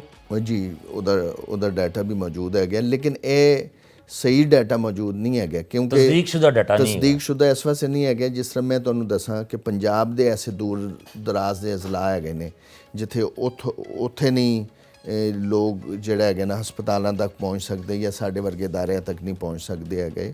ਤੁਸੀਂ ਖੈਬਰ ਪਖਤੂਨਖਵਾ ਵਿੱਚ ਦੇਖੋ, ਜਿਹੜੇ ਦੂਰ ਦਰਾਜ਼ ਦੇ ਹੈ ਨੇ, ਜਿੱਥੇ ਆਪਸ ਦੇ ਵਿੱਚ ਸ਼ਾਦੀਆਂ ਹੁੰਦੀਆਂ ਹੈਗੀਆਂ ਜਾਂ ਟੈਸਟ ਨਹੀਂ ਕਰਵਾਇਆ ਜਾਂਦਾ ਹੈਗਾ। ਉਹਦੇ ਇਲਾਵਾ ਸਿੰਧ ਦੇ ਮੁਖਤਲਿਫ ਹੈ ਨੇ, ਬਲੋਚਿਸਤਾਨ ਦੇ ਐਸੇ ਇਲਾਕੇ ਹੈਗੇ ਨੇ, ਅਤੇ ਇਸ ਵਾਸਤੇ ਇਹ ਅਥੈਂਟਿਕ ਜਾਂ ਤਸਦੀਕਸ਼ੁਦਾ ਨਹੀਂ ਹੈਗੇ। ਇਹ ਤਾਦਾਦ ਇਹਦੇ ਤੋਂ ਜ਼ਿਆਦਾ ਹੋ ਸਕਦੀ ਹੈਗੀ ਹੈ। ਤੇ ਇਹਦੇ ਵਾਸਤੇ ਕੋਈ ਡਾਟਾ ਇਕੱਠਾ ਕਰਨ ਵਾਸਤੇ ਕੋਈ ਕੰਮ ਨਹੀਂ ਤੁਸੀਂ ਕਰ ਰਹੇ? ਅਸੀਂ ਵੀ ਕਰ ਰਹੇ ਹੈਗੇ ਹਾਂ, ਹਕੂਮਤ ਵੀ ਕਰ ਰਹੀ ਹੈਗੀ ਹੈ, ਬਾਕੀ ਅਦਾਰੇ ਵੀ ਕਰ ਰਹੇ ਹੈਗੇ ਨੇ। ਲੇਕਿਨ ਇਹ ਜਦੋਂ ਤੱਕ ਲੋਕ ਵੀ ਆਪਣਾ ਇੰਦਰਾਜ ਨਹੀਂ ਕਰਾਉਣਗੇ, ਦੱਸਣਗੇ ਨਹੀਂ, ਪੀਰਾਂ ਫਕੀਰਾਂ ਕੋ ਜਾਣਗੇ, ਜਦੋਂ ਹਸਪਤਾਲਾਂ ਵਿੱਚ ਨਹੀਂ ਆਉਣਗੇ, ਡਾਕਟਰਾਂ ਕੋਲ ਨਹੀਂ ਆਉਣਗੇ, ਤੇ ਉਹ ਤੇ ਨਹੀਂ ਹੋ ਸਕਦਾ। ਖਾਨ ਸਾਹਿਬ, ਸੁੰਦਸ ਫਾਊਂਡੇਸ਼ਨ ਦੇ ਵਿੱਚ ਤੁਹਾਨੂੰ ਸਭ ਤੋਂ ਜ਼ਿਆਦਾ ਮਦਦ ਕਿਹਨੇ ਕੀਤੀ? ਸਭ ਤੋਂ ਜ਼ਿਆਦਾ ਸਾਥ ਤੁਹਾਡਾ ਕਿਹਨੇ ਦਿੱਤਾ? ਮੈਂ ਸਰ ਤੁਹਾਨੂੰ ਦੱਸਾਂ ਕਿ ਸੁੰਦਸ ਫਾਊਂਡੇਸ਼ਨ ਦੇ ਵਿੱਚ ਜਿੰਨੇ ਲੋਕ ਹੈਗੇ ਨੇ, ਸਭ ਤੋਂ ਪਹਿਲੇ ਤਾਂ ਮੈਂ ਆਪਣੇ ਭੈਣ ਭਰਾਵਾਂ ਦਾ ਕਹਾਂਗਾ ਕਿ ਉਹਨਾਂ ਨੇ ਮੇਰਾ ਸਾਥ ਦਿੱਤਾ। ਅਤੇ ਉਹਦੇ ਬਾਅਦ ਜਿਹੜਾ ਹੈਗਾ ਨਾ, ਸੁੰਦਸ ਫਾਊਂਡੇਸ਼ਨ ਦੇ ਹਰ ਵਰਕਰ ਨੇ, ਜਿਹੜਾ ਉਹਦਾ ਹਰ ਵਰਕਰ ਉਹਨੇ ਸਾਥ ਦਿੱਤਾ। ਜਿਹੜੇ ਰਜ਼ਾਕਾਰ ਹੈਗੇ ਨੇ ਉਹਨਾਂ ਨੇ ਸਾਥ ਦਿੱਤਾ। ਅਤੇ ਸ਼ੁਰੂ ਦੇ ਵਿੱਚ ਜਿਸ ਤਰ੍ਹਾਂ ਸੁੰਦਸ ਦੇ ਵਾਲਿਦ ਹਾਜੀ ਸਰਫਰਾਜ਼ ਸਾਹਿਬ, ਹਾਜੀ ਇਕਬਾਲ ਸਾਹਿਬ, ਉਹਦੇ ਬਾਅਦ ਜਿਹੜਾ ਹੈਗਾ ਨਾ, ਮੈਂ ਤੁਹਾਨੂੰ ਇੱਕ ਗੱਲ ਦੱਸਣਾ ਚਾਹੁੰਦਾ ਹੈਗਾ ਵਾ ਕਿ ਅੱਜ ਜੋ ਸੁੰਦਸ ਫਾਊਂਡੇਸ਼ਨ ਹੈਗਾ, ਸੁੰਦਸ ਫਾਊਂਡੇਸ਼ਨ ਦਾ ਉਹ ਨਾਂ ਅਤੇ ਉਹ ਮਕਾਮ ਨਾ ਹੁੰਦਾ ਅਗਰ ਸੁੰਦਸ ਫਾਊਂਡੇਸ਼ਨ ਨੂੰ ਮੁੰਨੂ ਬਾਈ ਮੁਯੱਸਰ ਨਾ ਆਉਂਦੇ। ਮੁੰਨੂ ਬਾਈ ਤੁਹਾਨੂੰ ਪਤਾ ਹੈਗਾ ਕਿ ਇੱਕ ਵੱਡਾ ਨਾਂ ਸੀ, ਅਤੇ ਸਾਡੇ ਵਾਸਤੇ ਤੇ ਅੱਜ ਵੀ ਆ ਗਿਆ। ਮੁੰਨੂ ਬਾਈ ਜਿਹੜੇ ਹੈਗੇ ਨੇ, ਉਹ ਨਾ ਸਿਰਫ ਕਲਮਕਾਰ, ਅਦੀਬ, ਸ਼ਾਇਰ ਅਤੇ ਕਾਲਮ ਨਵੀਸ ਹੀ ਨਹੀਂ ਸੀ ਬਹੁਤ ਵੱਡੇ, ਉਹ ਬਹੁਤ ਵੱਡੇ ਇਨਸਾਨ ਵੀ ਹੈਗੇ ਸੀ। ਅਤੇ ਮੁੰਨੂ ਬਾਈ ਕੋ ਜਦੋਂ ਮੈਂ ਸ਼ੁਰੂ ਦੇ ਵਿੱਚ ਹੀ ਮਿਲਣ ਵਾਸਤੇ ਗਿਆ, ਅਤੇ ਉਹਨਾਂ ਨੂੰ ਮੈਂ ਕਿਹਾ ਕਿ ਸੁੰਦਸ ਫਾਊਂਡੇਸ਼ਨ ਦਾ ਤੁਸੀਂ ਵਿਜ਼ਿਟ ਕਰੋ। ਮੁਲਾਕਾਤ ਕਿਸ ਤਰ੍ਹਾਂ ਹੋਈ ਉਹਨਾਂ ਨਾਲ? ਦੇਖੋ, ਸੁੰਦਸ ਫਾਊਂਡੇਸ਼ਨ ਜਦੋਂ ਬਣ ਗਿਆ, ਅਤੇ ਮੇਰੀ ਖੁਆਇਸ਼ ਹੈਗੀ ਸੀ ਕਿ ਮੈਂ ਲੋਕਾਂ ਨੂੰ ਇਸ ਕੰਮ ਦਾ ਯਾਨੀ ਵਿਜ਼ਿਟ ਕਰਾਵਾਂ, ਲੋਕਾਂ ਨੂੰ ਦੱਸਾਂ ਕਿ ਅਸੀਂ ਥੈਲੇਸੀਮੀਆ ਦੇ ਮਰੀਜ਼ ਬੱਚਿਆਂ ਦੇ ਵਾਸਤੇ, ਹੀਮੋਫੀਲੀਆ ਦੇ ਮਰੀਜ਼ ਬੱਚਿਆਂ ਵਾਸਤੇ ਕੀ ਕੰਮ ਕਰ ਰਹੇ ਹਾਂ। ਅਤੇ ਮੈਂ ਗੁਜਰਾਂਵਾਲਾ ਤੋਂ ਲਾਹੌਰ ਆਇਆ, ਆਪਣੇ ਇੱਕ ਦੋਸਤ ਨਾਲ ਮਸ਼ਵਰਾ ਕੀਤਾ ਹੈਗਾ ਕਿ ਮੈਂ ਕਿਹਾ ਯਾਰ ਮੈਂ ਕਿਹੜੇ ਲੋਕਾਂ ਨੂੰ, ਅਤੇ ਉਹਦੇ ਵਿੱਚ ਸਭ ਤੋਂ ਪਹਿਲੇ ਦੋਸਤ ਨੇ ਕਿਹਾ ਕਿ ਤੁਸੀਂ ਜਿਹੜਾ ਹੈਗੇ ਨਾ, ਉਹ ਮੁੰਨੂ ਬਾਈ ਨਾਲ ਰਾਬਤਾ ਕਰੋ। ਅਤੇ ਮੈਂ ਮੁੰਨੂ ਬਾਈ ਨਾਲ ਰਾਬਤਾ ਕੀਤਾ। ਇਹ ਮੇਰੇ ਖਿਆਲ ਨਾਲ 2001 ਦੀ ਗੱਲ ਹੈਗੀ ਹੈ, ਤਕਰੀਬਨ 2001 ਦੀ ਗੱਲ ਹੈਗੀ। ਉਹਨਾਂ ਦੇ ਘਰ ਮੈਂ ਰਿਵਾਜ਼ ਗਾਰਡਨ ਗਿਆ, ਅਤੇ ਉਹਨਾਂ ਨੂੰ ਮੈਂ ਦਰਖਾਸਤ ਕੀਤੀ ਕਿ ਤੁਸੀਂ ਸੁੰਦਸ ਫਾਊਂਡੇਸ਼ਨ ਦਾ ਦੌਰਾ ਕਰੋ, ਸੁੰਦਸ ਫਾਊਂਡੇਸ਼ਨ ਦੇ ਮਰੀਜ਼ ਬੱਚਿਆਂ ਨੂੰ ਮਿਲੋ, ਉਹਨਾਂ ਨੂੰ ਦੇਖੋ। ਅਤੇ ਉਹਨਾਂ ਨੇ ਮੇਰੀ ਇਹ ਦਾਵਤ ਕਬੂਲ ਕਰ ਲਈ। ਅਤੇ ਉਹ ਤਕਰੀਬਨ 2-3 ਦਿਨਾਂ ਬਾਅਦ ਜਿਹੜੇ ਹੈਗੇ ਨੇ, ਉਹ ਗੁਜਰਾਂਵਾਲਾ ਤਸ਼ਰੀਫ ਲੈ ਕੇ ਆਏ। ਅਤੇ ਗੁਜਰਾਂਵਾਲਾ ਵਿੱਚ ਉਹਨਾਂ ਨੂੰ ਅਸੀਂ ਆਪਣਾ ਕੰਮ ਦਿਖਾਇਆ, ਉਹ ਮਰੀਜ਼ਾਂ ਨਾਲ ਮਿਲਵਾਇਆ, ਉਹਨਾਂ ਮਾਵਾਂ ਨਾਲ ਮਿਲਵਾਇਆ। ਅਤੇ ਜਦੋਂ ਆਏ, ਉਹਨਾਂ ਨੇ ਕੰਮ ਦੇਖਿਆ, ਉਹ ਮਰੀਜ਼ਾਂ ਨੂੰ ਮਿਲੇ, ਅਤੇ ਉਹ ਦਿਨ ਸੀ, ਅਤੇ ਮੈਂ ਸਮਝਦਾ ਅੱਜ ਦਾ ਦਿਨ ਵੀ ਆ ਗਿਆ। ਜਿੰਨਾ ਕੰਮ ਮੁੰਨੂ ਬਾਈ ਨੇ ਸੁੰਦਸ ਫਾਊਂਡੇਸ਼ਨ ਵਾਸਤੇ ਕੀਤਾ, ਉਹ ਸ਼ਾਇਦ ਮੈਂ ਵੀ ਨਹੀਂ ਕਰ ਸਕਿਆ ਗਿਆ, ਜਾਂ ਉਹ ਸ਼ਾਇਦ ਕੋਈ ਹੋਰ ਵੀ ਨਹੀਂ ਕਰ ਸਕਿਆ ਗਿਆ। ਉਹ ਮਾਸ਼ਰੇ ਵਾਸਤੇ ਕੰਮ ਕਰਦੇ ਹੈਗੇ ਸੀ, ਆਪਣੇ ਕਲਮ ਦੇ ਜ਼ਰੀਏ ਵੀ। ਉਹਦੇ ਬਾਅਦ ਜਿਹੜਾ ਹੈਗਾ ਸੁੰਦਸ ਫਾਊਂਡੇਸ਼ਨ ਦੀ ਸੂਰਤ ਦੇ ਵਿੱਚ ਵੀ ਉਹਨਾਂ ਨੇ ਕੰਮ ਕੀਤਾ। ਅਤੇ ਮੈਂ ਸਮਝਦਾ ਹੈਗਾ ਵਾਂ ਕਿ ਅਗਰ ਰੱਬ ਤਾਲਾ ਦੀ ਜ਼ਾਤ ਮੁੰਨੂ ਬਾਈ ਨੂੰ ਕੁਛ ਹੋਰ ਵੜੇ ਦੇ ਜਾਂਦੀ, ਜ਼ਿੰਦਗੀ ਦੇ ਸਾਲ ਦੇ ਜਾਂਦੀ, ਅਤੇ ਸ਼ਾਇਦ ਜਿਹੜਾ ਹੈਗਾ ਨਾ, ਉਹ ਸੁੰਦਸ ਫਾਊਂਡੇਸ਼ਨ ਮਜ਼ੀਦ ਫਲਦਾ ਫੁੱਲਦਾ। ਲੇਕਿਨ ਮੈਂ ਰੱਬ ਤਾਲਾ ਦੀ ਜ਼ਾਤ ਦਾ ਸ਼ੁਕਰ ਅਦਾ ਕਰਦਾ ਹੈਗਾ ਵਾਂ ਕਿ ਮੁੰਨੂ ਬਾਈ ਜਿਸ ਤਰ੍ਹਾਂ ਸੁੰਦਸ ਫਾਊਂਡੇਸ਼ਨ ਨੂੰ ਰੱਬ ਤਾਲਾ ਦੀ ਜ਼ਾਤ ਨੇ ਨਵਾਜ਼ਿਆ ਜਾਂ ਦਿੱਤਾ, ਉਸੇ ਤਰ੍ਹਾਂ ਖਾਲਿਦ ਅਬਾਸ ਡਾਰ ਸਾਹਿਬ ਵੀ ਸਾਡੇ ਕੋਲ ਮੌਜੂਦ ਹੈਗੇ ਨੇ। ਉਹ ਹਰ ਬਲੱਡ ਕੈਂਪ ਦੇ ਵਿੱਚ ਜਾਂਦੇ ਹੈਗੇ ਨੇ। ਉਹਨਾਂ ਨੇ ਵੀ ਇਸ ਅਦਾਰੇ ਵਾਸਤੇ ਬਹੁਤ ਕੰਮ ਨਾ ਸਿਰਫ ਕੀਤਾ ਬਲਕਿ ਅੱਜ ਤੱਕ ਕਰ ਰਹੇ ਹੈਗੇ ਨੇ। ਅਗਰ ਕਿਸੇ ਕਾਲਜ ਜਾਂ ਯੂਨੀਵਰਸਿਟੀ ਦੇ ਵਿੱਚ ਜਾਂ ਕਿਸੇ ਸ਼ਹਿਰ ਦੇ ਵਿੱਚ ਉਹ ਸਵੇਰ 7-8 ਵਜੇ ਵੀ ਜਾਂ 9 ਵਜੇ ਵੀ ਕੈਂਪ ਸਟਾਰਟ ਹੁੰਦਾ ਹੈ ਤੇ ਖਾਲਿਦ ਅਬਾਸ ਡਾਰ ਸਾਹਿਬ ਜਿਹੜਾ ਹੈਗੇ ਨੇ ਉੱਥੇ ਪਹੁੰਚ ਜਾਂਦੇ ਹੈਗੇ ਨੇ। ਇਸੇ ਤਰ੍ਹਾਂ ਸੁਹੇਲ ਵੜਾਈ ਸਾਹਿਬ ਹੈਗੇ ਨੇ ਜਿਹੜੇ ਇਸ ਟਾਈਮ ਸਾਡੇ ਪੈਟਰਨਰ ਹੈਗੇ ਨੇ, ਉਹ ਵੀ ਕੰਮ ਕਰਦੇ ਹੈਗੇ ਨੇ। ਸੁਹੇਲ ਅਹਿਮਦ ਅਜ਼ੀਜ਼ੀ ਸਾਹਿਬ ਹੈਗੇ ਨੇ, ਉਹ ਵੀ ਸਾਡੇ ਵਾਸਤੇ ਕੰਮ ਕਰਦੇ ਹੈਗੇ ਨੇ। ਹੋਰ ਬਹੁਤ ਸਾਰੇ ਲੋਕ ਹੈਗੇ ਨੇ। ਮੰਨੂ ਭਾਈ ਦਾ ਜਿਹੜੇ ਸੁੰਦਰਸ ਫਾਊਂਡੇਸ਼ਨ ਦੇ ਫੈਸਲੇ ਸਨ ਜੀ, ਇਹਨਾਂ ਦੇ ਹਵਾਲੇ ਨਾਲ ਕੀ ਉਹਨਾਂ ਦਾ ਕਿਰਦਾਰ ਰਿਹਾ? ਸੁੰਦਰਸ ਫਾਊਂਡੇਸ਼ਨ ਦੇ ਜਿਸ ਤਰ੍ਹਾਂ ਮੈਂ ਤੁਹਾਨੂੰ ਦੱਸਿਆ ਗਿਆ ਕਿ ਮੰਨੂ ਭਾਈ ਚੇਅਰਮੈਨ ਹੈਗੇ ਸੀ ਤੇ ਚੇਅਰਮੈਨ ਨੂੰ ਤੁਹਾਨੂੰ ਪਤਾ ਸਾਰੀ ਪਾਵਰਸ ਜਿਹੜੀਆਂ ਹੈਗੀਆਂ ਨੇ ਹਾਸਲ ਹੁੰਦੀਆਂ ਹੈਗੀਆਂ ਨੇ। ਸੁੰਦਰਸ ਫਾਊਂਡੇਸ਼ਨ ਦਾ ਬੋਰਡ ਆਫ ਡਾਇਰੈਕਟਰ ਵੀ ਹੈਗੇ, ਉਹ ਸਾਰੇ ਫੈਸਲੇ ਜਿਹੜੇ ਹੈਗੇ ਨੇ ਜਿਹੜੇ ਵੀ ਉਹ ਕਰਦੇ ਹੈਗੇ ਸੀ, ਉਹ ਪਹਿਲੇ ਤਾਂ ਮੈਂ ਗੱਲ ਦੱਸ ਦੇਵਾਂ ਕਿ ਉਹ ਹਰ ਫੈਸਲਾ ਮੈਰਿਟ ਦੇ ਉੱਤੇ ਕਰਦੇ ਹੈਗੇ ਸੀ। ਉਹਨਾਂ ਦੇ ਫੈਸਲਿਆਂ ਵਿੱਚ ਕੋਈ ਝੋਲ ਨਹੀਂ ਸੀ ਹੁੰਦੀ ਹੈਗੀ ਕਿਸੇ ਇੱਕ ਤਰਫ। ਜਿਹੜਾ ਫੈਸਲਾ ਕਰਨਾ ਹੈਗਾ ਸੀ ਉਹ ਕਾਨੂੰਨ ਤੇ ਕਾਇਦੇ ਦੇ ਮੁਤਾਬਿਕ ਕਰਦੇ ਹੈਗੇ ਸੀ ਤੇ ਉਹਨਾਂ ਦਾ ਫੈਸਲਾ ਜਿਹੜਾ ਹੈਗਾ ਨਾ ਹਰ ਸਾਨੂੰ ਮਨਜ਼ੂਰ ਹੁੰਦਾ ਹੈਗਾ ਸੀ ਤੇ ਉਹਨਾਂ ਨੇ ਅੱਜ ਤੱਕ ਕੋਈ ਐਸਾ ਫੈਸਲਾ ਨਹੀਂ ਕੀਤਾ ਜਿਹੜਾ ਕਿ ਬਿਹਤਰ ਫੈਸਲਾ ਨਾ ਹੋਏ। ਬਿਲਕੁਲ ਠੀਕ ਹੈ। ਤੇ ਕੋਈ ਐਸਾ ਮਖਸੂਸ ਵਾਕਿਆ, ਕੋਈ ਐਸਾ ਮਖਸੂਸ ਲਮਹਾ ਜਿਹੜਾ ਉਹਨਾਂ ਦੇ ਨਾਲ ਤੁਸੀਂ ਗੁਜ਼ਾਰਿਆ ਹੋਵੇ ਤੇ ਅੱਜ ਵੀ ਯਾਦ ਹੋਵੇ? ਇੱਕ ਲਮਹਾ ਨਹੀਂ ਹੈਗਾ, ਉਹ ਕਈ ਲਮਹੇ ਹੈਗੇ ਨੇ। ਇੱਕ ਤਾਂ ਵਾਕਿਆ ਹੈ ਕਿ ਮੇਰੀਆਂ ਬੱਚੀਆਂ ਜਿਹੜੀਆਂ ਹੈਗੀਆਂ ਸਕੂਲ ਦੇ ਵਿੱਚ ਪੜ੍ਹਦੀਆਂ ਹੈਗੀਆਂ ਸੀ ਤੇ ਕਿਸੇ ਵਜ੍ਹਾ ਦੇ ਨਾਲ ਥੋੜ੍ਹੀ ਤੰਗੀ ਦੀ ਵਜ੍ਹਾ ਦੇ ਨਾਲ ਮੈਂ ਆਪਣੇ ਬੱਚਿਆਂ ਦੀ ਫੀਸ 2 ਮਹੀਨੇ ਦੀ ਨਹੀਂ ਦੇ ਸਕਿਆ ਗਿਆ ਤੇ ਮੰਨੂ ਭਾਈ ਨਾਲ ਕਿਉਂਕਿ ਮੈਂ ਨਾਲ ਹੁੰਦਾ ਹੈਗਾ ਸੀ ਤਕਰੀਬਨ ਹਰ ਵਕਤ। ਅਗਰ ਉਹਨਾਂ ਨੇ ਕਿਤੇ ਵਿਆਹ 'ਤੇ ਵੀ ਜਾਣਾ ਹੁੰਦਾ ਸੀ, ਕਿਤੇ ਵੀ ਜਾਣਾ ਹੁੰਦਾ ਸੀ ਤੇ ਮੈਂ ਨਾਲ ਉਹਨਾਂ ਦੇ ਹੁੰਦਾ ਹੈਗਾ ਸੀ। ਇੱਕ ਦਿਨ ਅਸੀਂ ਇੱਕ ਵਿਆਹ 'ਤੇ ਜਾ ਰਹੇ ਹੈਗੇ ਸੀ ਤੇ ਅੱਛਾ ਮੈਂ ਤੁਹਾਨੂੰ ਦੱਸਾਂ ਕਿ ਮੰਨੂ ਭਾਈ ਨੇ ਕਦੀ ਨਾ, ਉਹ ਅਗਰ ਇੱਥੇ ਬੈਠੇ ਹੋਏ ਹੈਗੇ ਨੇ ਜਾਂ ਕਿਸੇ ਦਫ਼ਤਰ ਵਿੱਚ ਬੈਠੇ ਹੈਗੇ ਨੇ ਤੇ ਉਹ ਕਿਸੇ ਕੋਲ ਉਹਨਾਂ ਨੇ ਕਦੀ ਫੋਲਾ ਫਾਲੀ ਨਹੀਂ ਕੀਤੀ ਜਾਂ ਕਿਸੇ ਨੇ। ਜੀ ਜੀ। ਲੇਕਿਨ ਉਸ ਦਿਨ ਸ਼ਾਦੀ 'ਤੇ ਜਾ ਰਹੇ ਹੈਗੇ ਤੇ ਮੈਂ ਗੱਡੀ ਚਲਾ ਰਹੇ ਹੈਗੇ, ਉਹ ਅੱਗੇ ਬੈਠੇ ਹੋਏ ਹੈਗੇ ਨੇ ਤੇ ਡੈਸ਼ਬੋਰਡ ਦੇ ਵਿੱਚੋਂ ਕੱਢਦੇ ਹੈਗੇ ਨੇ ਉਹ ਜਿਹੜੇ ਫੀਸ ਦਾ ਹੈ ਸੀ ਨੋਟਿਸ, ਉਹ ਮੇਰੇ ਚਲਾਨ ਹੈਗੇ ਸੀ, ਉਹ ਪਿਆ ਹੋਇਆ ਗਿਆ ਸੀ ਤੇ ਉਹ ਤਕਰੀਬਨ ਮੇਰੀ ਬੱਚੀਆਂ ਦੀ ਫੀਸ ਜਿਹੜੀ ਹੈਗੀ ਹੈ ਉਹ ਤਕਰੀਬਨ 2 ਮਹੀਨੇ ਦੀ ਕੋਈ ਮੇਰੇ ਖਿਆਲ ਨਾਲ 82-83 ਹਜ਼ਾਰ ਰੁਪਇਆ ਹੋਏਗੀ। ਤੇ ਉਹਨਾਂ ਨੇ ਉਹੀ ਜਿਹੜਾ ਹੈਗਾ ਨਾ ਵਰਕਾ ਜਿਹੜਾ ਹੈਗਾ ਨਾ ਉਹਨੂੰ ਦੇਖਿਆ ਤੇ ਪੜ੍ਹਨ ਲੱਗ ਪਏ ਤੇ ਮੈਨੂੰ ਪੁੱਛਦੇ ਹੈਗੇ ਨੇ ਕੀ ਹੈਗਾ। ਮੈਂ ਕਿਹਾ ਸਰ ਕੁਛ ਨਹੀਂ ਹੈਗਾ, ਉਹ ਨਹੀਂ ਹੈ ਤੇ ਫੀਸ ਚਲਾਣੇ ਤੇ ਜਮ੍ਹਾਂ ਨਹੀਂ ਕਰਵਾਇਆ ਗਿਆ, ਨੋਟਿਸ ਆਇਆ ਗਿਆ। ਤੇ ਉਹਦੇ ਬਾਅਦ ਮੈਂ ਵੀ ਗੱਲ ਨੂੰ ਇੱਧਰ ਉੱਧਰ ਕਰ ਦਿੱਤਾ ਹੈਗਾ ਤੇ ਉਹਨਾਂ ਨੇ ਰੱਖ ਦਿੱਤਾ। ਤੇ ਜਦੋਂ ਅਸੀਂ ਸ਼ਾਦੀ ਤੋਂ ਵਿਆਹ ਤੋਂ ਫਾਰਗ ਹੋ ਕੇ ਆਏ ਤੇ ਉਹਨਾਂ ਨੇ ਮੈਨੂੰ ਕਿਹਾ ਕਿ ਸਵੇਰੇ ਜਿਹੜਾ ਹੈਗਾ ਨਾ ਮੇਰੇ ਘਰ ਆਈ। ਅੱਛਾ ਮੇਰੇ ਵੀ ਜ਼ਿਹਨ ਨੇ ਕਿਹਾ ਗਿਆ ਕਿ ਇਹਨਾਂ ਨੇ ਇਸ ਵਾਸਤੇ ਬੁਲਾਉਣਾ ਹੈਗਾ ਤੇ ਮੈਂ ਕੋਸ਼ਿਸ਼ ਕੀਤੀ ਕਿ ਮੈਂ ਨਾ ਜਾਵਾਂ। ਤੁਸੀਂ ਯਕੀਨ ਕਰੋ ਕਿ ਜਦੋਂ ਥੋੜ੍ਹਾ ਟਾਈਮ ਗੁਜ਼ਰਿਆ ਗਿਆ ਤੇ ਉਹਨਾਂ ਨੇ ਮੈਨੂੰ ਫੋਨ ਕੀਤਾ ਕਿ ਕਿੱਥੇ ਰਹਿ ਗਿਆ ਹੈਗਾ, ਤੂੰ ਆਇਆ ਨਹੀਂ ਹੈਗਾ। ਤੇ ਮੈਂ ਉਹਨਾਂ ਨੂੰ ਕਿਹਾ ਅੱਛਾ ਮੈਂ ਆ ਰਿਹਾ ਹੈਗਾ, ਮੈਂ ਇੱਥੇ ਪਹੁੰਚ ਗਿਆ। ਹਾਲਾਂਕਿ ਮੈਂ ਹਾਲੀ ਦਫ਼ਤਰ ਹੈ ਗਿਆ ਸੀ ਤੇ ਮੈਂ ਕਿਹਾ ਮੈਂ ਬਸ ਨਿਕਲ ਪਿਆ, ਮੈਂ ਆ ਰਿਹਾ ਹੈਗਾ। ਅੱਛਾ ਮੈਨੂੰ ਉੱਥੇ ਜਾਣਾ ਪਿਆ। ਜਦੋਂ ਮੈਂ ਦਰਵਾਜ਼ਾ ਨੌਕ ਕੀਤਾ ਉਹਨਾਂ ਨੇ ਆਪ ਹੀ ਖੋਲ੍ਹਿਆ ਗਿਆ ਤੇ ਜਿੱਥੇ ਉਹ ਕਾਲਮ ਲਿਖਦੇ ਹੁੰਦੇ ਸੀ ਟੇਬਲ 'ਤੇ ਆਪਣੇ, ਤੇ ਉੱਥੇ ਹੀ ਮੈਂ ਉੱਥੇ ਬੈਠ ਗਿਆ ਤੇ ਆਪਣੇ ਦਰਾਜ਼ ਦੇ ਵਿੱਚੋਂ ਇੱਕ ਲਿਫਾਫਾ ਕੱਢਿਆ ਤੇ ਉਹ ਮੈਨੂੰ ਦੇ ਦਿੱਤਾ ਹੈਗਾ ਤੇ ਇਹ ਫੀਸ ਜਮ੍ਹਾਂ ਕਰਾ। ਤੇ ਮੈਂ ਕਹਿੰਦੀ ਮੈਂ ਕਰਾ ਦੇਵਾਂਗਾ 1-2 ਦਿਨ ਦੇ ਵਿੱਚ। ਕਹਿੰਦੇ ਨਹੀਂ ਉਹ ਮੇਰੀਆਂ ਵੀ ਬੱਚੀਆਂ ਹੈਗੀਆਂ ਨੇ। ਤੇ ਦੇਖੋ ਇੱਕ ਤਾਂ ਇਹ ਵਾਕਿਆ ਹੋ ਗਿਆ। ਹੋਰ ਐਸੇ ਵਾਕਿਆਤ ਸੁੰਦਰਸ ਫਾਊਂਡੇਸ਼ਨ ਦੇ ਬੱਚਿਆਂ ਵਾਸਤੇ ਕਿ ਉਹ ਯਾਨੀ ਦਫ਼ਤਰ ਆਏ ਹੈਗੇ ਨੇ। ਅੱਛਾ ਫਿਰ ਆਪਣੀ ਜ਼ਿੰਦਗੀ ਦੇ ਵਿੱਚ ਬੜੇ ਸਾਲ ਉਹਨਾਂ ਨੇ ਸੁੰਦਰਸ ਫਾਊਂਡੇਸ਼ਨ ਦੇ ਦਫ਼ਤਰ ਵਿੱਚ ਹੀ ਕਾਲਮ ਲਿਖਦੇ ਰਹੇ ਹੈਗੇ।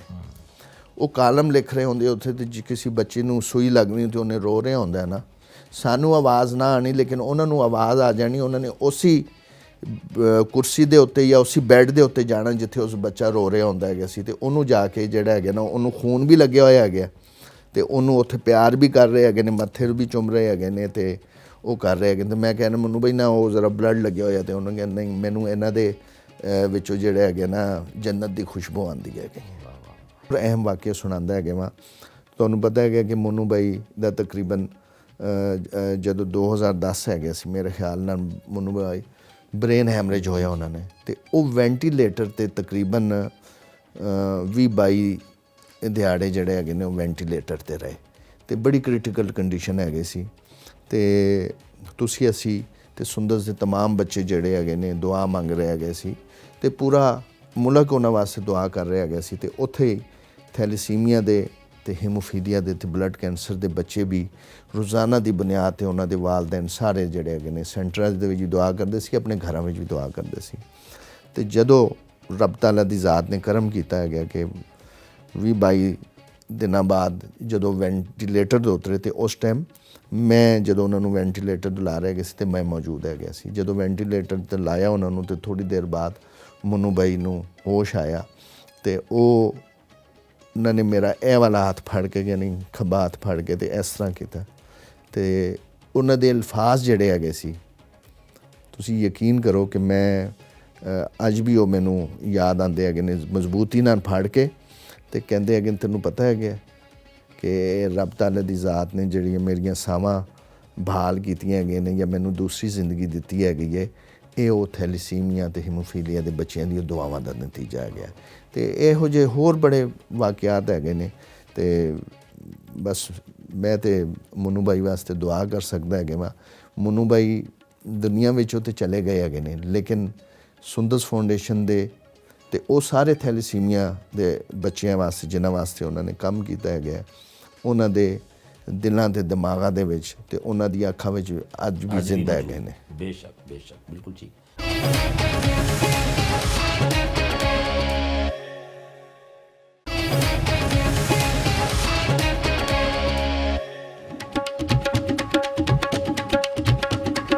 ਯਾਸੀਨ ਖਾਨ ਸਾਹਿਬ ਨੇ ਸਾਡੇ ਵਾਸਤੇ ਪੁਰਤਕੱਲਫ ਨਾਸ਼ਤੇ ਦਾ ਅਹਿਤਮਾਮ ਵੀ ਕਰ ਰੱਖਿਆ ਸੀ।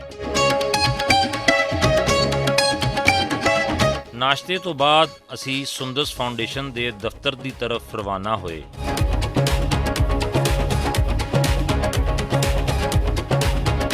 ਦਫ਼ਤਰ ਪਹੁੰਚਣ ਤੇ ਉਹਨਾਂ ਨੇ ਸਾਨੂੰ ਸੁੰਦਰਸ ਫਾਊਂਡੇਸ਼ਨ ਦਾ ਦੌਰਾ ਕਰਵਾਇਆ ਔਰ ਉੱਥੇ ਮੌਜੂਦ ਆਪਣੀ ਬੇਟੀ ਨਾਲ ਵੀ ਮਿਲਵਾਇਆ। ਯਾਸੀਨ ਖਾਨ ਸਾਹਿਬ ਨੇ ਉਹ ਸ਼ੋਬੇ ਵੀ ਵਿਖਾਏ ਜਿੱਥੇ ਥੈਲੇਸੀਮੀਆ ਔਰ ਹੈਮੋਫੀਲੀਆ ਦੇ ਮਰੀਜ਼ਾਂ ਦਾ ਇਲਾਜ ਕੀਤਾ ਜਾਂਦਾ ਹੈ। ਉੱਥੇ ਮੌਜੂਦ ਡਾਕਟਰ ਅਦਨਾਨ ਨੇ ਮਰੀਜ਼ ਬੱਚਿਆਂ ਬਾਰੇ ਦੱਸਿਆ। ਜੀ ਡਾਕਟਰ ਸਾਹਿਬ ਅਸਲਾਮ ਅਲੈਕੁਮ। ਵਾਲੇਕੁਮ ਅਸਲਾਮ। ਜੀ ਡਾਕਟਰ ਸਾਹਿਬ, ਇੱਥੇ ਬੱਚਿਆਂ ਨੂੰ ਬਲੱਡ ਲੱਗਦਾ ਹੈ ਇੱਥੇ ਸਾਰਿਆਂ ਨੂੰ? ਜੀ ਬਿਲਕੁਲ। ਸੁੰਦਰਸ ਫਾਊਂਡੇਸ਼ਨ 'ਚ ਜਿੰਨੇ ਵੀ ਖੂਨ ਤੋਂ ਮੁਤਲਕ ਅਮਰਾਜ਼ ਨੇ ਉਹਨਾਂ ਦੇ ਮਰੀਜ਼ਾਂ ਦਾ ਅਸੀਂ ਬਿਲਾ ਮੁਆਵਜ਼ਾ ਇਲਾਜ ਮੁਆਲਜਾ ਕਰਦੇ ਹਾਂ। ਟੋਟਲ ਸਾਡੇ ਕੋਲ ਕੋਈ 10,000 ਤੋਂ ਜ਼ਾਇਦ ਮਰੀਜ਼ ਬੱਚਾ ਰਜਿਸਟਰਡ ਹੈ ਅਤੇ ਪੂਰੇ ਪਾਕਿਸਤਾਨ 'ਚ ਤਕਰੀਬਨ ਸਾਡੇ 12 ਸੈਂਟਰ ਕੰਮ ਕਰ ਰਹੇ, ਜਿਹਦੇ 'ਚ ਥੈਲੇਸੀਮੀਆ ਜ਼ਿਆਦਾ ਹੈ, ਹੀਮੋਫੀਲੀਆ ਹੈ ਜਾਂ ਖੂਨ ਦਾ ਕੋਈ ਵੀ ਆਰਜ਼ ਹੈ, ਉਹਨੂੰ ਬਲੱਡ ਅਤੇ ਬਲੱਡ ਦੀ ਪ੍ਰੋਡਕਟਸ ਜਿਹੜੀਆਂ ਨੇ ਸਾਡੇ ਕੋਲ state of the art lab ਹੈ, ਉਹਦੇ 'ਚ ਅਸੀਂ ਬਲੱਡ ਦੇ ਕੰਪੋਨੈਂਟਸ ਨੂੰ ਅਲੱਗ ਕਰਨੇ ਹਾਂ ਅਤੇ ਮਰੀਜ਼ਾਂ ਨੂੰ ਉਹਨਾਂ ਦੀ ਜ਼ਰੂਰਤ ਦੇ ਮੁਤਾਬਿਕ ਲਗਾ ਦਿੰਦੇ ਹਾਂ। ਥੈਲੇਸੀਮੀਆ ਜਿਹੜੀ ਹੈ ਉਹ ਬੇਸਿਕਲੀ ਖੂਨ ਦੀ ਮੋਰੋਸੀ ਬਿਮਾਰੀ ਹੈ ਜਿਹੜੀ ਕਿ ਵਾਲਿदैन ਤੋਂ ਬੱਚਿਆਂ 'ਚ ਮੁੰਤਕਿਲ ਹੁੰਦੀ ਹੈ। ਹਾਂਜੀ, 2 ਪੇਰੈਂਟਸ ਯਾਨੀ ਜਿਨ੍ਹਾਂ ਨੂੰ ਸ਼ਾਦੀ ਕਰਨਾ ਮਕਸੂਦ ਹੋਏ ਜੇ ਉਹ ਥੈਲੇਸੀਮੀਆ ਦੇ ਕੈਰੀਅਰ ਨੇ ਅਤੇ ਪ੍ਰੈਗਨੈਂਸੀ 'ਚ ਇਸ ਬਾਤ ਦਾ ਚਾਂਸਿਸ ਹੈਗੇ, ਹਰ ਪ੍ਰੈਗਨੈਂਸੀ 'ਚ 25% ਚਾਂਸਿਸ ਨੇ ਕਿ ਆਉਣ ਵਾਲਾ ਬੱਚਾ ਜਿਹੜਾ ਉਹ ਥੈਲੇਸੀਮੀਆ ਮੇਜਰ ਤੋਂ ਇਫੈਕਟਡ ਹੋ ਸਕਦਾ। ਹੁਣ ਅਗਰ ਜੇ ਉਹ ਥੈਲੇਸੀਮੀਆ ਮੇਜਰ ਤੋਂ ਇਫੈਕਟਡ ਹੈ ਤਾਂ ਫਿਰ ਉਹਨੂੰ ਹਰ 4 ਤੋਂ 6 ਮਹੀਨੇ ਪੈਦਾਇਸ਼ ਦੇ 4 ਤੋਂ 6 ਮਹੀਨੇ ਬਾਅਦ ਉਹਨੂੰ ਖੂਨ ਦੀ ਜਿਹੜੀ ਮੁੰਤਕਿਲੀ ਉਹ ਸਟਾਰਟ ਹੋ ਜਾਏਗੀ ਅਤੇ ਇਹ ਸਿਲਸਿਲਾ ਜਿਹੜਾ ਸਾਰੀ ਜ਼ਿੰਦਗੀ ਉਹਨਾਂ ਦੇ ਚੱਲਦਾ ਰਹੇਗਾ। ਹੀਮੋਫੀਲੀਆ ਦੇ ਅੰਦਰ ਜਿਹੜਾ ਨਾ ਮਰੀਜ਼ ਦਾ ਜਿਸਮ 'ਚ ਖੂਨ ਜਮਾਉਣ ਵਾਲੇ ਜ਼ਰਾਤ ਨੇ ਉਹ ਕੰਮ ਹੁੰਦੇ ਨੇ ਪੈਦਾਇਸ਼ੀ ਤੌਰ 'ਤੇ। ਇਹ ਵੀ ਜੈਨੇਟਿਕ ਯਾਨੀ ਮਰੂਸੀ ਬਿਮਾਰੀ ਹੈ ਅਤੇ ਐਸੇ ਮਰੀਜ਼ ਨੂੰ ਜਦੋਂ ਪੈਦਾਇਸ਼ ਦੇ ਤੌਰ 'ਤੇ ਅਮੂਮਨ ਜ਼ਿਆਦਾਤਰ ਇਹਦੇ 'ਚ ਲੜਕੇ ਜਿਹੜੇ ਨੇ ਮੁਬਤਲਾ ਹੁੰਦੇ ਨੇ। ਪੈਦਾਇਸ਼ ਦੇ ਨਾਲ ਜਦੋਂ ਉਹਨਾਂ ਨੂੰ ਇੱਕ ਖਤਨੇ ਵਾਲੇ ਪ੍ਰੋਸੀਜਰ ਤੋਂ ਜਾਣਾ ਪੈਂਦਾ ਅਤੇ ਉੱਥੋਂ ਉਹਨਾਂ ਦੀ ਬਲੀਡਿੰਗ ਜਿਹੜੀ ਨਾ ਨਹੀਂ ਰੁਕਦੀ। ਉਸ ਤੋਂ ਪਤਾ ਚੱਲਦਾ ਕਿ ਇਹਨੂੰ ਹੀਮੋਫੀਲੀਆ ਹੈਗਾ, ਫਿਰ ਉਹਨੂੰ ਸਾਰੀ ਜ਼ਿੰਦਗੀ ਉਹਨੂੰ ਕੋਈ ਹਲਕੀ ਜਿਹੀ ਚੋਟ ਲੱਗ ਜਾਏ, ਕੱਟ ਲੱਗ ਜਾਏ, ਦਬ ਲੱਗ ਜਾਏ ਅਤੇ ਜਿਸਮ ਦੇ ਉਸੇ ਰਾਸਤੇ ਤੋਂ ਸਾਰਾ ਖੂਨ ਬਹਿ ਜਾਂਦਾ। ਜਦੋਂ ਤੱਕ ਉਹਨੂੰ ਤੁਸੀਂ ਇੱਥੇ ਲੱਗਾ ਦੇਖੋ ਕਿ ਸਾਫ਼ ਜਾਂ ਸਿਹਤਮੰਦ ਸਫੇਦ ਖੂਨ ਨਾਲ ਲਾ ਦਿੱਤਾ ਜਾਏ ਜਾਂ ਉਹਦੀ ਜਗ੍ਹਾ 'ਤੇ ਡਰਾਈ ਫੈਕਟਰ ਜਾਂ ਚੀਜ਼ਾਂ ਨਾਲ ਲਾ ਦਿੱਤੀ।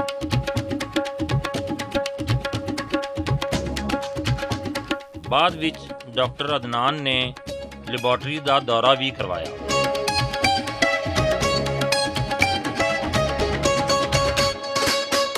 ਜਿੱਥੇ ਇੱਥੇ ਮੌਜੂਦ ਡਾਕਟਰ ਸਾਇਰਾ ਨੇ ਸਾਨੂੰ ਖੂਨ ਦੀ ਸਕਰੀਨਿੰਗ ਬਾਰੇ ਦੱਸਿਆ।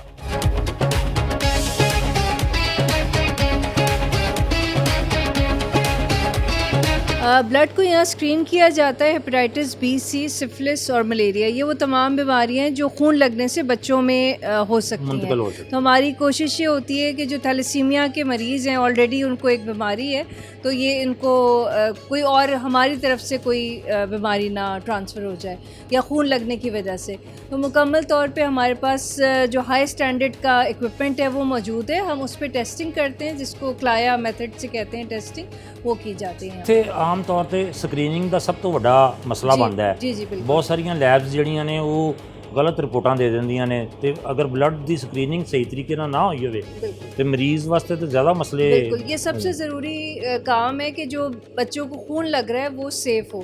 तो हमारी पूरी कोशिश है सुंदस फाउंडेशन की कि उनको बिल्कुल जो हाईएस्ट क्वालिटी का ब्लड होता है हम वो उसको प्रोवाइड करें। और जब ब्लड इधर आता है यहाँ पर हम उसको 3 उसके हिस्से बना लिए जाते हैं, जिसको लाल खून, सफ़ेद खून और प्लेटलेट्स कहते हैं। और जिस चीज़ हमारे पास थैलेसीमिया के अलावा हीमोफीलिया और दीगर जो खून के अमराज हैं उनके मरीज़ मौजूद है, और जिस चीज़ को जो ज़रूरत होती है हम उसको ਤੇ प्रोवाइड। ਜਿਹੜਾ ਪਲਾਜ਼ਮਾ ਹੈ ਇਹਨੂੰ ਅਲੱਗ ਕਰਨ ਦਾ ਵੀ सिस्टम ਤੁਹਾਡੇ ਕੋਲ जी ਇੱਥੇ जी ਹੈ? बिल्कुल, ये एक मशीन होती है, इसको क्रायोफ्यूज कहा जाता है। इस पर कंपोनेंट्स बना लिए जाते हैं होल ब्लड से, तो वो सारा सिस्टम हमारे पास मौजूद है।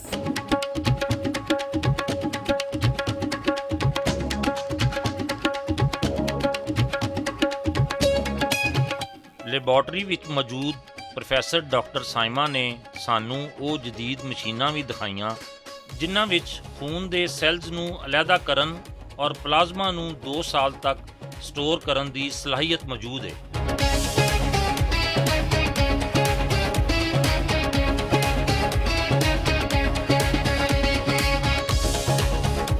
ਲੈਬ ਤੋਂ ਬਾਹਰ ਆਏ ਤੇ ਉੱਥੇ ਆਏ ਹੋਏ ਮਰੀਜ਼ਾਂ ਨਾਲ ਗੱਲਬਾਤ ਵੀ ਕੀਤੀ। ਜੀ ਬੇਟੇ ਕੀ ਨਾਂ ਹੈ ਤੁਹਾਡਾ? ਹਮਜ਼ਾ। ਤੇ ਹਮਜ਼ਾ ਕਿੱਥੋਂ ਆਏ ਹੋ ਤੁਸੀਂ? ਮੈਂ ਲਾਹੌਰ ਹੀ ਆਇਆ, ਡੁੱਬਨਪੁਰੇ ਖੜਕ ਨਾਲੇ ਦੇ ਕੋਲ। ਖਾੜਕ ਨਾਲੇ ਤੋਂ। ਜੀ। ਤੇ ਕੀ ਮਸਲਾ ਹੈ ਤੁਹਾਨੂੰ? ਹੋਮੋਫੀਲੀਆ ਚੋਟ ਲੱਗ ਗਈ ਥੀ। ਓਹੋ ਅੱਛਾ। ਤੇ ਹੁਣ ਕੀ ਤੁਹਾਨੂੰ ਬਲੱਡ ਲੱਗਦਾ ਹੈ? प्लाज्मा लगा ब्लड। ਪਲਾਜ਼ਮਾ ਲੱਗਦਾ जी ਹੈ? वाट ਤੇ से ਕਿਦੋਂ ਕਿੰਨੀ ਦੇਰ ਬਾਅਦ ਲੱਗਦਾ ਹੈ? अगर चोट ना लगे तो मंथ गुजर जाता, नहीं तो फिर हफ्ते में 2 दफ़ा 3 दफ़ा पूरा हफ्ता भी आना पड़ता जब चोट ज़्यादा लग जाए तो। ਅੱਛਾ। जी। ਤੇ ਇੱਥੇ ਤੁਸੀਂ ਆਉਂਦੇ ਹੋ ਸੁੰਦਰਸ ਫਾਊਂਡੇਸ਼ਨ ਜੀ। 'ਚ ਤੇ ਇੱਥੇ ਤੁਹਾਨੂੰ ਬਲੱਡ ਇਹ ਜਿਹੜਾ ਪਲਾਜ਼ਮਾ ਹੈ ਇਹ ਮੁਫਤ ਲਗਾਇਆ ਜਾਂਦਾ ਹੈ? जी मुफ्त लगाया जाता है। ਅੱਛਾ। ਅਗਰ ਬਾਹਰੋਂ ਲਗਵਾਓ ਤਾਂ ਬੜੇ ਪੈਸੇ ਲੱਗਦੇ ਨੇ बाहरों ਉੱਤੇ ਤੇ। जी इतने मुफ्त लगता ਤੇ ਕੈਸਾ ਕੰਮ ਕਰ ਰਹੇ ਨੇ ਸੁੰਦਰਸ? बहुत अच्छा है, बहुत ज़्यादा अच्छा है। अच्छा। जब भी लो चोट लगे, जब भी ज़रूरत पड़े कॉल करनी पड़ती है, उसी टाइम वो कह देते हैं आज मिल जाएगा आपको। अच्छा जी। बहुत खूब। चलें अल्लाह ताला आपको सेहत दे। आमीन। हाँ जी बेटे की ਨਾਂ ਹੈ ਤੁਹਾਡਾ? ਮੇਰਾ ਨਾਮ ਮਿਰਜ਼ਾ ਜੁਨੇਦ ਬੇਗ। ਮਿਰਜ਼ਾ ਜੁਨੇਦ ਬੇਗ। ਜੀ। ਤੇ ਤੁਸੀਂ ਕਿੱਥੋਂ ਆਏ ਹੋ? ਮੈਂ ਲਾਹੌਰ ਤੋਂ ਹੀ ਹਾਂ, ਸ਼ਾਲਾਮਾਰ ਬਾਗ ਦੇ ਨੇੜੇ। ਸ਼ਾਲਾਮਾਰ ਬਾਗ ਦੇ ਨੇ। ਹਾਂਜੀ। ਤੇ ਕੀ ਮਸਲਾ ਹੈ ਤੁਹਾਨੂੰ? ਮੈਨੂੰ ਥੈਲੇਸੀਮੀਆ ਮੇਜਰ ਹੈ, ਬਲੱਡ ਲੱਗਦਾ ਹੈ ਹਰ 3 ਹਫ਼ਤੇ ਬਾਅਦ। ਅੱਛਾ। ਹਾਂਜੀ। ਤੇ ਹਰ 3 ਹਫ਼ਤੇ ਬਾਅਦ ਹਾਂਜੀ। ਇੱਕ ਬੋਤਲ ਲੱਗਦੀ ਹੈ? 2 ਬੋਤਲਾਂ ਲੱਗਦੀਆਂ। 2 ਬੋਤਲਾਂ ਲੱਗਦੀਆਂ ਨੇ। ਹਾਂਜੀ। ਤੇ ਤੁਸੀਂ ਇੱਥੇ ਸੁੰਦਸ ਆਉਂਦੇ ਹੋ ਫਿਰ? ਹਾਂਜੀ, ਸੁੰਦਸ सुंदर से ब्लड लगवा रहे हैं इधर आके। ਅੱਛਾ। ਤੇ ਇੱਥੇ ਮੁਫਤ ਲਗਾਉਂਦੇ ਨੇ ਬਲੱਡ? जी, ब्लड मुफ्त लगाते हैं और मेडिसिन भी मिलती है। ਤੁਹਾਡੇ ਵਾਲਿदैन ਕੀ ਕਰਦੇ ਨੇ? मेरे वालिद साहब ਜਿਹੜਾ ਹੈਗਾ ਨਾ ਮਜ਼ਦੂਰ ਨੇ। ਅੱਛਾ। ਔਰ ਮੈਂ ਖੁਦ ਜੋ ਹੈ ਨਾ ਫਿਲਹਾਲ ਸੀਟੀਏ ਦੀ ਜੌਬ ਕਰ ਰਿਹਾ। ਮੇਰੇ ਘਰ ਦੇ ਨੇੜੇ ਹੈਗਾ ਕਾਲਜ, ਸ਼ਾਲੀਮਾਰ ਕਾਲਜ। ਉੱਥੇ ਮੈਂ ਐਜ਼ ਅ ਸੀਟੀਏ ਲੈਕਚਰ ਦੇ ਰਿਹਾ ਹਾਂ BBA ਦੇ ਸਟੂਡੈਂਟਸ ਨੂੰ। ਮੈਂ ਖੁਦ ਜਿਹੜਾ ਹੈਗਾ ਨਾ MPhil ਕੀਤਾ GC ਯੂਨੀਵਰਸਿਟੀ ਲਾਹੌਰ ਤੋਂ। ਮਾਸ਼ਾਅੱਲਾ। BCom ਆਨਰਸ ਮੇਰਾ ਹੈਲੇ ਕਾਲਜ ਆਫ ਕਾਮਰਸ ਤੋਂ ਹੈ। ਅੱਛਾ। ਔਰ ਗਵਰਨਮੈਂਟ ਜੌਬ ਵਾਸਤੇ ਮੈਂ ਟਰਾਈਆਂ ਕਰ ਰਿਹਾ ਹਾਂ PPSC ਦੇ ਥਰੂ, ਜਿਹੜਾ ਪੰਜਾਬ ਪਬਲਿਕ ਸਰਵਿਸ ਕਮਿਸ਼ਨ ਹੈ। ਅੱਛਾ। ਅਲਹਮਦੁਲਿਲਾ ਮੇਰੇ ਕੁਝ ਟੈਸਟ ਉੱਥੋਂ ਕਲੀਅਰ ਹੋਏ ਨੇ। ਅੱਗੋਂ ਹੁਣ ਇੰਟਰਵਿਊ 'ਚ ਅਪੇਅਰ ਹੋਣਾ। ਅੱਲਾ ਕਰੇ ਉੱਥੋਂ ਵੀ ਜਿਹੜਾ ਹੈਗਾ ਨਾ ਅਪੇਅਰ ਹੋ ਕੇ ਤੇ ਅੱਗੋਂ ਜਿਹੜਾ ਹੈਗਾ ਇਨਸ਼ਾਅੱਲਾ ਕਿਸੇ ਅੱਛੇ ਪੋਸਟ 'ਤੇ ਮੂਵ ਕਰਾਂਗਾ ਇਨਸ਼ਾਅੱਲਾ। ਤੇ ਤੁਹਾਡੇ ਖਾਨਦਾਨ 'ਚ ਕਿਸੇ ਹੋਰ ਨੂੰ ਵੀ ਸੀ ਇਹ ਬਿਮਾਰੀ? ਸਭ ਤੋਂ ਪਹਿਲੇ ਤਾਂ ਮੈਨੂੰ ਹੀ ਸੀ, ਉਸ ਤੋਂ ਬਾਅਦ ਮੇਰੀ ਸਿਸਟਰ ਇੱਕ ਥੈਲੇਸੀਮੀਆ ਦੀ ਪੇਸ਼ੈਂਟ ਹੈ, ਅੱਛਾ। ਉਹ ਵੀ ਇੱਥੇ ਟ੍ਰੀਟਮੈਂਟ ਕਰਵਾ ਰਹੀ ਹੈ। ਮੇਰੀ ਇੱਕ ਕਜ਼ਨ ਸੀ ਮਾਮੂ ਦੀ ਬੇਟੀ, ਬਾਅਦ 'ਚ ਛੋਟੀ ਸੀ, ਉਹ ਅੱਲਾ ਨੂੰ ਪਿਆਰੀ ਹੋ ਗਈ ਹੈ। ਤੇ ਬਸ ਪਹਿਲੇ ਨਹੀਂ ਸੀ, ਲੇਕਿਨ ਹੁਣ ਕੁਝ ਹੈਗੇ ਨੇ ਫੈਮਿਲੀ ਦੇ ਵਿੱਚ। ਮੇਰੇ ਚਾਚੂ ਦੀ ਬੇਟੀ, ਉਹਨੂੰ ਲੱਗਦਾ। ਤੇ ਸੁੰਦਰਸ ਫਾਊਂਡੇਸ਼ਨ ਦੇ ਬਾਰੇ 'ਚ ਕੀ ਕਹਿਣਾ ਚਾਹੋਗੇ? ਸੁੰਦਰਸ ਫਾਊਂਡੇਸ਼ਨ ਬਹੁਤ ਅੱਛਾ ਕੰਮ ਕਰ ਰਹੀ ਹੈ ਅਲਹਮਦੁਲਿਲਾ। तो ਇਹਨਾਂ ਵਾਸਤੇ ਦੁਆਵਾਂ ਹੀ ਨੇ।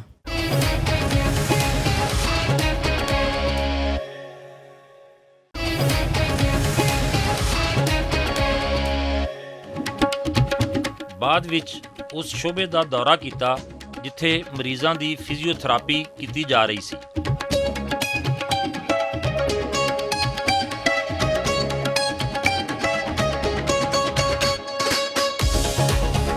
यासीन खान ने मुल्क भर विच मौजूद सुंदस फाउंडेशन दे तमाम सेंटर्स दे अफसरान नाल ऑनलाइन मीटिंग की और कारकर्दगी का जायजा लिता। इस मौके ते Sundas foundation they had office का सारा स्टाफ भी मौजूद सी।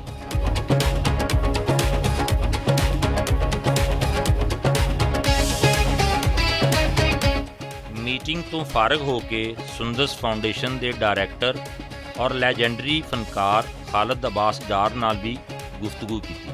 ਡਾਰ ਸਾਹਿਬ ਅਸਲਾਮ ਅਲੈਕੁਮ। ਜੀ ਵਾਲੇਕੁਮ ਸਲਾਮ। ਤੇ ਡਾਰ ਸਾਹਿਬ ਤੁਸੀਂ ਸੁੰਦਸ ਫਾਊਂਡੇਸ਼ਨ ਨਾਲ ਕਿਸ ਤਰ੍ਹਾਂ ਜੁੜੇ?